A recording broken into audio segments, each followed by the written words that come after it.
You know, I've never been known as a particular fan of Prince Harry and his wife Meghan. They're rather woke, ridiculous individuals, if you ask me. But the one thing you can appreciate about Harry, approve of, is his Invictus Games, the excellent athletics games for war-wounded heroes, our veterans. So here's to him for the Invictus Games. Now, on May the 8th, it is the 10th anniversary of the Invictus Games, and there's a big event, celebration organised.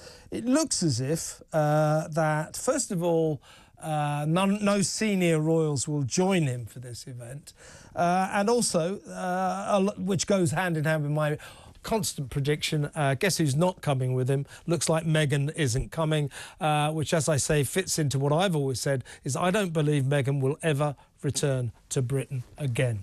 But quite a turn of events. This schism between the royal family and Harry and Meghan gets wider by the day. Now we're going to go straight to Los Angeles to talk to my favourite, not only my favourite royal correspondent, my favourite correspondent in the whole world. She's Kinsey Schofield, the host of To Die For Daily, the podcast. Hi, Kinsey. You know, I'm just going to pretend like I haven't heard you say to Michael Cole that he's your favorite royal correspondent, Kevin, because I am a fan of you and I watch your show religiously. So let's just pretend, okay? Busted. Yes, no. So you gave me a great intro. You gave me a great lead-in, but I have something else that just occurred to me that I cannot wait to talk to you about. I hope you don't mind me hijacking this segment. All right. So Harry and Meghan not attending the Invictus Game event on May 8th at St. Paul's Cathedral, but is expected to go to Nigeria with Prince William immediately, or Prince Harry, wishes. Prince Harry immediately following this. They're calling this, which just gets under my skin, this mini royal tour. Yeah. And they were invited to come participate in they say cultural activities and to meet with some of their they met initially at Invictus Games. Harry wants to do an Invictus Games here, and so that is why they are heading over there. That this is kind of a networking event for Harry, and he's going to meet some people in their armed forces and some of their families as well. Well, one of the kind of topics that everybody's talking about is the fact that on Meghan Markle's Archetypes podcast, she said she was 43% Nigerian. And so everybody's kind of like, oh, this is Meghan going to learn more about her heritage and how interesting, how, you know, this is going to be so great for Meghan. But if you love Tom Bower as much as I do, you'll remember in his book Revenge that Meghan was accused of lying to Elle magazine about having some Maltese heritage to get a free trip to Malta. She took a photographer with her. She dressed in all of the like cultural apparel. You know what? Because I'm just remembering. I think I've got a lot of Hawaiian heritage. So maybe a trip to Hawaii for me. Yeah. Does she have any heritage from? Does she have any heritage from the kind of countries you don't want to visit? No, well, we wouldn't hear about those. So it just made me laugh when I saw all the headlines about how Meghan was going home. Meghan is learning about her ancestors and all this, and I'm like, well, what happened to Malta, people? We're going to get onto the royal family in a second, but one question about this Nigerian tour. I mean, I just found it really bizarre because it's like this Harry guy. The only thing he knows how to do in life is to go on tours. That's what members of the royal family do. So now Harry and Meghan are going to go on a pretend royal tour of Nigeria, which I think is strange. Do you? I think he is Harry Bon Jovi. Harry, I don't know another rock star's last name that's as good as Bon Jovi. Well, that'll do. Harry Bon Jovi, yeah. I mean, it's strange, isn't it, to sort of feel the need to tour places because that's all he knows how to do. Look, they quit this job. So I'm offended at the thought of any sort of idea of a quote unquote mini royal tour. You quit that job. What this is when I worked in event planning for celebrities, sometimes we could not afford Mariah Carey, so we would hire her husband at the time, Nick Cannon, to show up. So we'd get so Mariah Carey would show up on his arm, and we'd get the Mariah Carey type of press. These are people looking for royal family type of press, so they'll take the backup dancers. Indeed. What about this, the ongoing problems in the royal family? The last time he held an event for the Invictus Games, all the royals were right across it, you know, really supporting him, as I think they should have done. This time, clearly, the bad feeling between the British royals, if you like, and our Californian royal and his American wife is quite strong. And that's why they're not apparently going to be attending this event.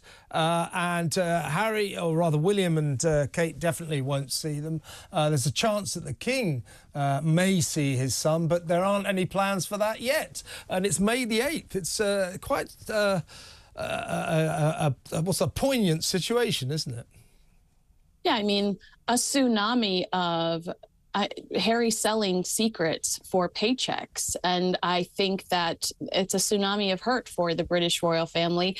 And on top of loyalty is so important. And I think loyalty is so important when you are a public figure. And they have really burned their bridge when it comes to trust. On top of that, how heartbreaking and how stressing is cancer cancer is affecting both of those families, and experiencing that within my family over the last several years. There were rarely good days. It was like the doctor would give you good news, but you knew that the next day everything could be completely flipped upside down. So these are two families that don't need the additional stress that comes with Harry and Meghan. They tend to be very toxic and self-consumed, and I understand that everybody wants to have a kumbaya moment and wants there to be a reconciliation, but that might not be what's best for everybody's that might not be what everybody needs right now. Everybody might just need some peace, and these two typically don't come with peace. They certainly don't. And what next for Harry and Meghan, or particularly Meghan? It's a shame she's not coming over to Britain, because she could have brought some of those jars of jam with her, couldn't she, from American Riviera orchard? It's just wild to me that for 3 years, every time I talked to you, we debated whether or not she was going to become president of the United States. And now you're talking to me about her jelly. Sorry, jam jelly. Sorry, that's a linguistic device. I don't know. I don't know what it is. Because I was not one of the exclusive 50, Kevin, believe it or not. But it is surprising. It just feels like such a wild disappointment when we think about the way she was built up and the way, I mean, people really wanted more from her. They alluded when they left the royal family, and even in the Oprah Winfrey interview, and even in the Netflix documentary, alluded to the fact that the royal family was holding them back.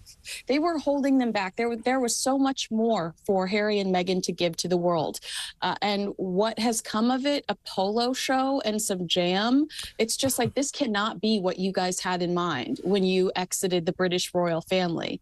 And how is their standing in America at the moment, Kinsey? Because, you know, we keep hearing that just like the Brits have gone off them, Americans have had enough of them as well. Yeah, their polling is atrocious here in the States. As you know, I'm sure they've hired 2 brand new PR people, one to focus on America, the other to focus on the UK, and to try to build public trust, regain the public's trust. It was, 17 fibs that were told throughout the Oprah Winfrey interview alone. I've lost count of how many lies were counted throughout the Netflix docuseries. And so they've got to, I think that they've got to rebuild trust with the public, and there's an oversaturation. They've got to figure out how to control the oversaturation of news about them. And I don't just necessarily feel like these people have been hired to send cute little press releases every time Meghan sends a jar of jam to a D-list celebrity. I also think that they've got to, they really have to kind of manage. How do you turn around how do you turn people like you and I around? I mean, that has got to be a full-time job. It would be difficult, I'll admit, but, you know, I'm open to persuasion. Is it possible yet to buy anything from the American Riviera Orchard website? There's plenty of fake American Riviera Orchard websites. I bought one too. If you go to American Riviera, if you go to AmericanRivieraOrchard.today, I bought that and it forwards to my website. So like everybody's buying up this URL.